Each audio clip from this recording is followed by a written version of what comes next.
ఒక్కసారి కొమ్మూరి గోల్డ్ కి కాల్ చేయండి. తాకట్లో ఉన్న మీ బంగారాన్ని విడిపించి మార్కెట్ ప్రైస్ కి వాళ్ళు కొనుక్కుని మిగతా డబ్బులు మీకు ఇచ్చేస్తారు. హాయ్, వెల్కమ్ టు మనం టీవీ.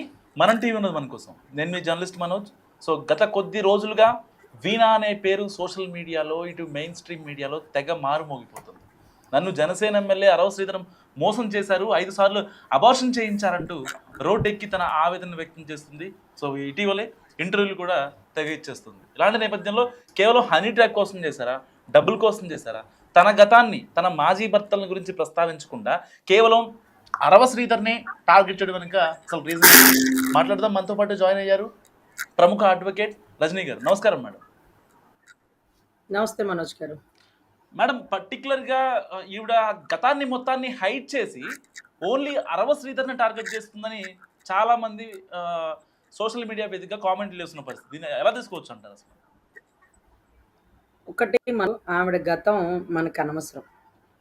ఆవిడ ప్రస్తుతం పెట్టిన ఎలిగేషన్లో మన తప్పు ఎంత ఉంది, మన పాత్ర ఎంత ఉంది అనేది చాలా ఇంపార్టెంట్ అండి. ఒక మనిషి, ఒక తేలు, ఫర్ సపోజ్ ఒక తేలు నీళ్ళలో పడిపోతుంటే ఒక మనిషి దాన్ని కాపాడే ప్రయత్నం చేస్తాడు. దాని గుణం అది కుట్టడం. అన్నిసార్లు అది కుడుతుంటే ఇంకా ఎందుకయ్యా దాన్ని పట్టుకొని నీళ్ళలోంచి బయట వేయాలని చూస్తారు అంటే, తేలు దాని గుణాన్ని కుట్టడం అంటారు. మనిషి సహజ గుణం సహాయం చేయడం. సో ఎవరి గుణాలని వాళ్ళు అలాగే ఉంటారండి. వాళ్ళ గుణం అంతే, వీళ్ళ గుణం అంతే. ఎవరి గుణాన్ని వాళ్ళు కాపాడుకోవాలి. ఇక్కడ అరవ శ్రీధర్ గారు ఒక సాధారణ కార్యకర్తను కాదు, ఒక నాయకుడు కాదు, ఒక శాసనసభ్యుడు, ఒక గొప్ప స్థాయిలో ఉన్నటువంటి ఒక ఎమ్మెల్యే హోదాలో కలిగి ఉన్న వ్యక్తి. 21 సీట్లు తీసుకున్నారని పవన్ కళ్యాణ్ గారిని బూతులు తిట్టిన జన సైనికులు నాకు తెలుసు. బూతులు తిట్టిన అయినా సరే తనను తాను తగ్గించుకున్నవాడు హెచ్చింపబడుదుడని, నా అన్న ఎవరు ఎన్ని తిట్టినా నా సైన్యమే.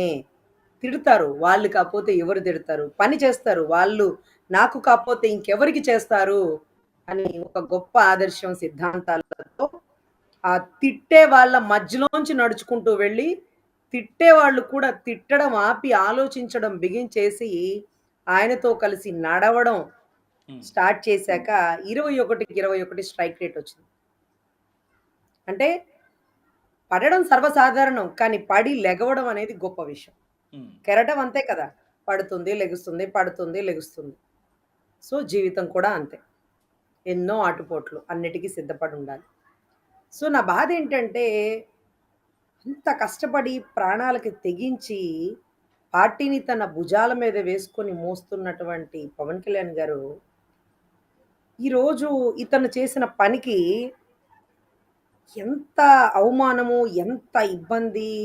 అర్రే అసలు మాట్లాడడానికి అర్హులు కాదు అని నేను చెప్పను.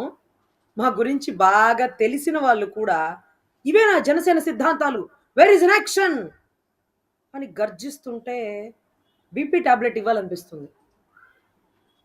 జనసేన విధి విధానాలు ఇదేనా, ఇంకా ఎందుకు ఉపేక్షిస్తున్నారు, వేర్ ఇస్ అన్ యాక్షన్ అని మాట్లాడుతున్న వాళ్ళని చూస్తే వాళ్ళకి బీపీ ఏమో కానీ మాకు బీపీ పెరిగిపోతుంది.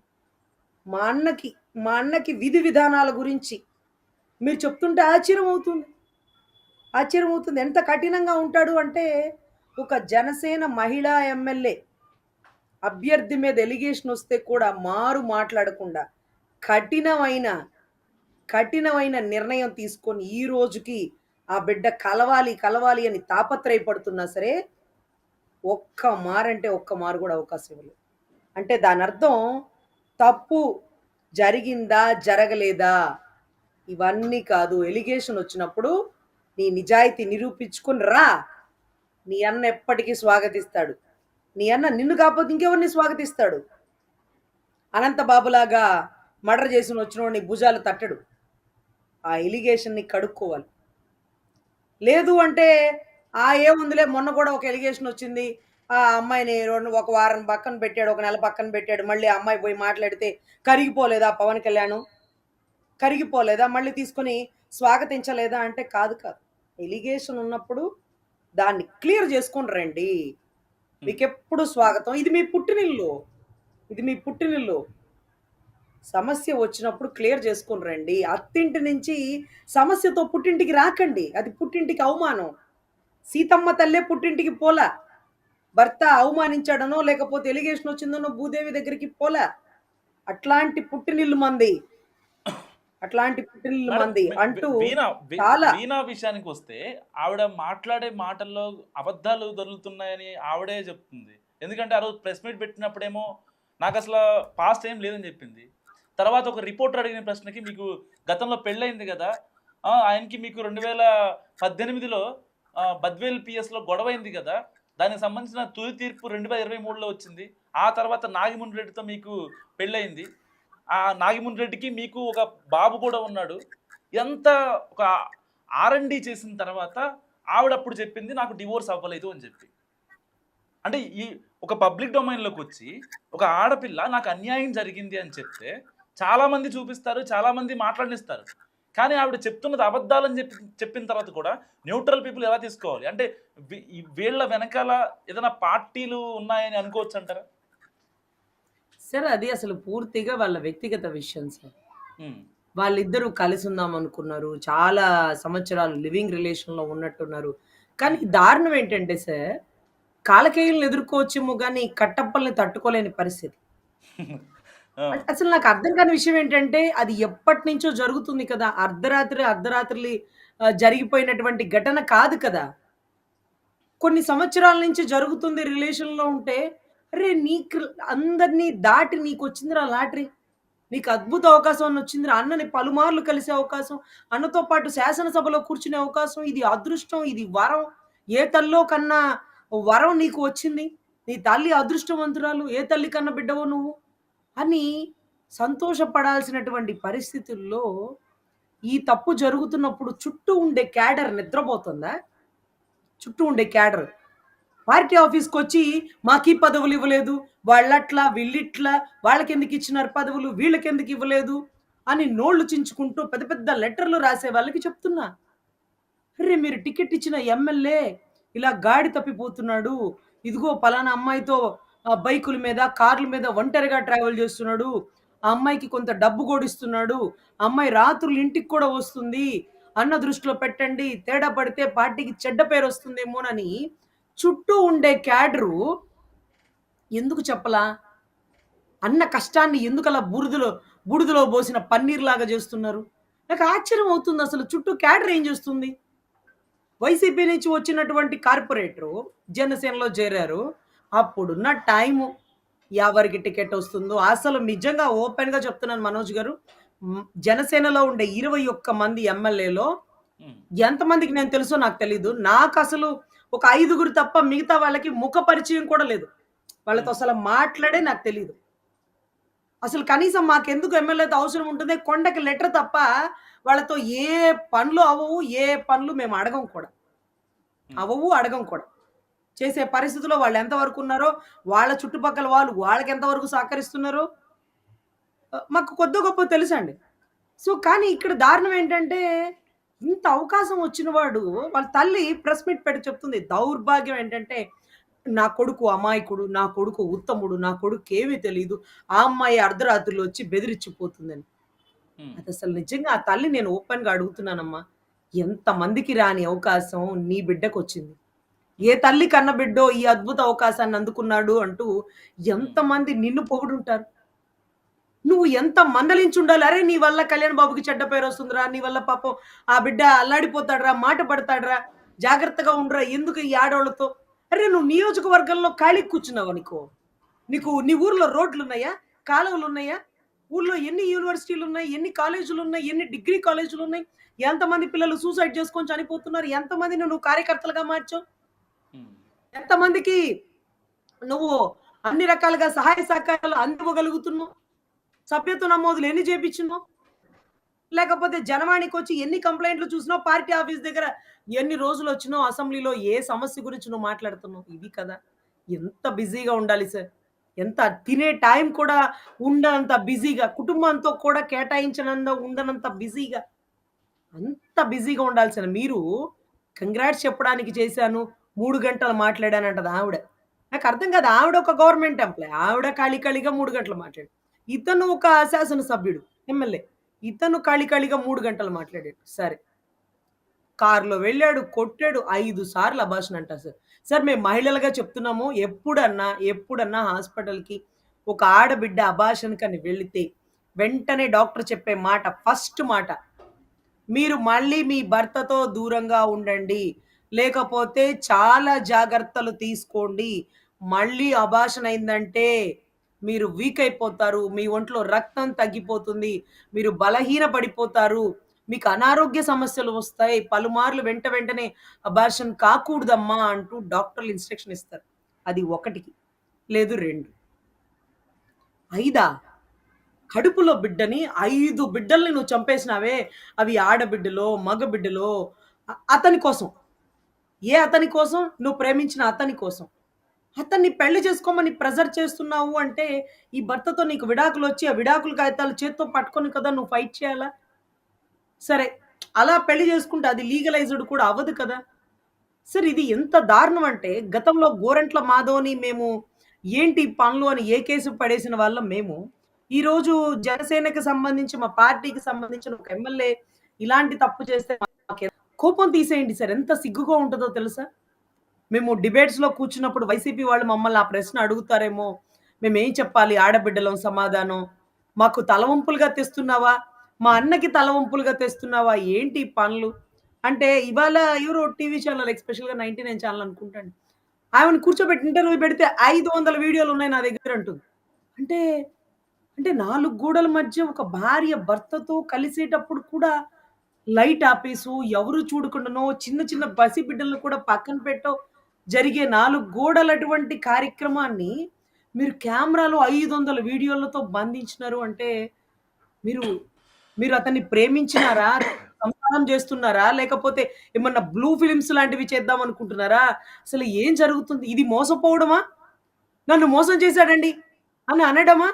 నువ్వు నువ్వు నువ్వు రెడీగా అతన్ని మోసం చేయడానికి దగ్గర పెట్టుకున్న అస్త్రాలా ఇవి? ఏంటివి? ఏంటివి? అతను మంచోడని చెప్పను. కానీ నీ మంచితనం ఏంటి?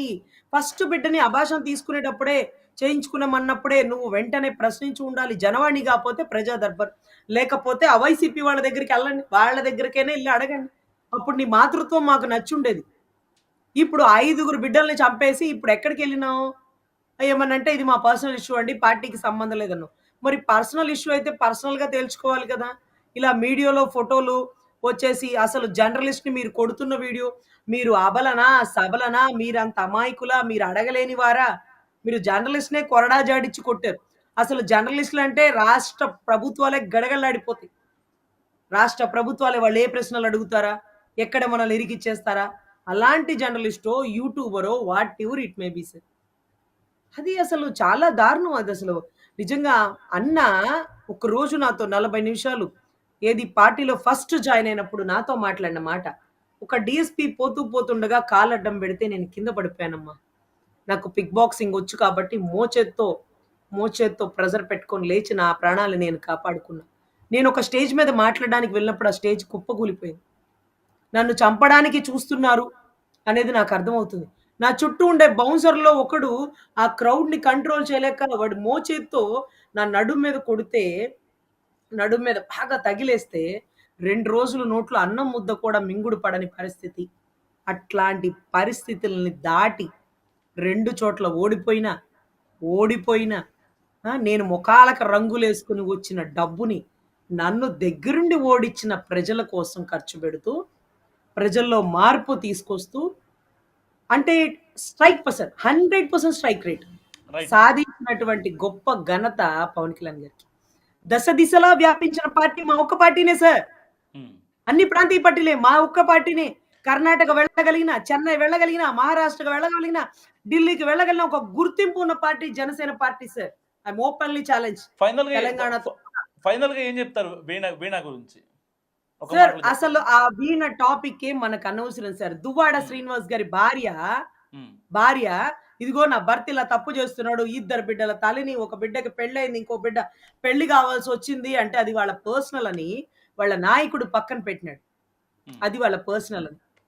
గోరంట్ల మాధవ్ ఒళ్ళంతా చూపించినప్పుడు వాళ్ళ నాయకుడు కనీసం సస్పెండ్ చేయలా. అది పక్కన పెట్టినారు.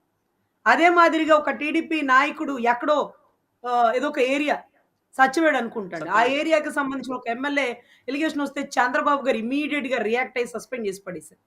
సభ్య సమాజంలో ఉంటున్నాం. మహిళల ఓటింగ్ ఎక్కువ. మహిళలకి సమాధానం చెప్పాలి. మహిళల ముందు తలదించుకోకూడదు అన్నటువంటి నాయకులు సార్ వాళ్ళు. పవన్ కళ్యాణ్ గారు ఇమ్మీడియేట్‌గా చర్య తీసుకోవడానికి ఎంక్వైరీ వేసినారు. ఇమ్మీడియేట్‌గా చర్య కూడా తీసుకుంటారు. కానీ ఈలోపు ప్రత్యేకమైన మీడియా మైకులు చించుకుంటూ వేర్ ఇస్ అన్ యాక్షన్ అసలు చాలా ఆశ్చర్యం అవుతుంది. ఇదేనా జనసేన విధి విధానాలు? అరే! ఏంటి యాక్షన్ తీసుకోవడం ఏంటి? ఏంటి? ఏంటి? అని గర్జిస్తుంటే మాకు బీపీ బిల్డ్ ఇవ్వాలనిపిస్తుంది. తగ్గండి. కాస్త తగ్గండి. తాతకి దగ్గులు నేర్పించకండి. అన్ని రకాల దగ్గులు, పొడి దగ్గు, తడి దగ్గు, అన్ని దగ్గులు తెలిసిన తాత. 10 ఏళ్ల నుంచి నలిగినాడు. ఎవరు శత్రువో, ఎవరు మిత్రులో తెలుసు. ఎందుకు కలిసాడో, ఏ కారణం వల్ల గతంలో విడిపోయినాడో, ఏ ఉద్దేశంతో రాష్ట్ర ప్రయోజనాల కోసం ఒక నిర్ణయం తీసుకున్నాడో నాయకుడికి తెలుసు.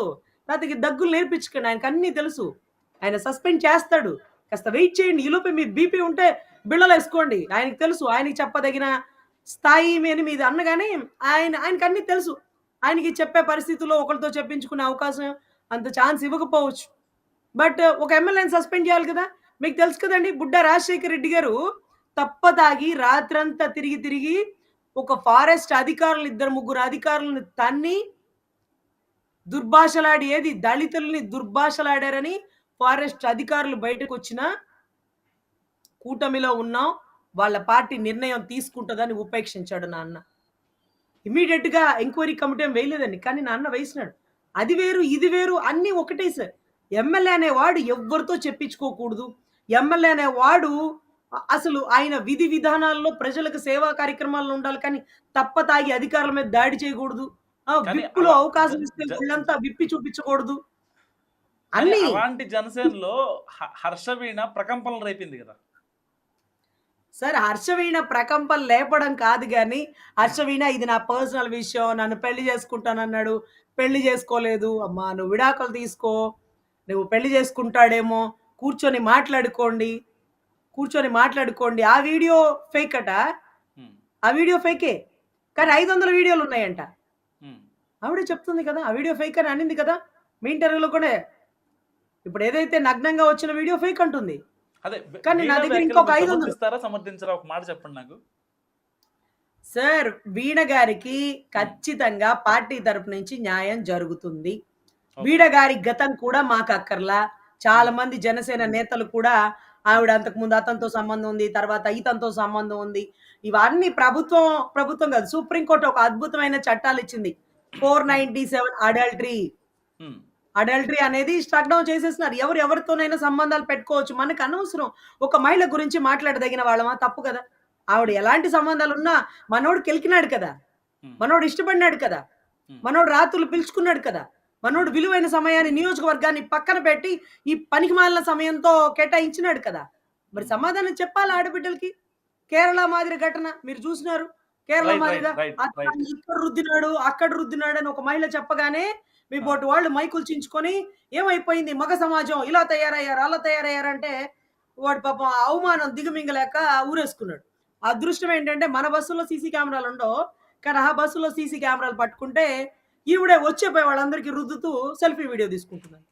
ఎవరన్నా ఇమ్మీడియేట్‌గా మనల్ని తగలగానే మని కొట్టడమో, లేకపోతే ఇది ఎవరికన్నా చెప్పుకుంటే మనం రైట్. సిగ్గుపడతాం. రైట్. రైట్. చిచ్చి హ్మ్. వాడు ఇలా చేశాడని చెప్పుకోకూడదు అనుకోవడము. ఈ రెండిట్లో ఏదో ఒకటి చేయాల.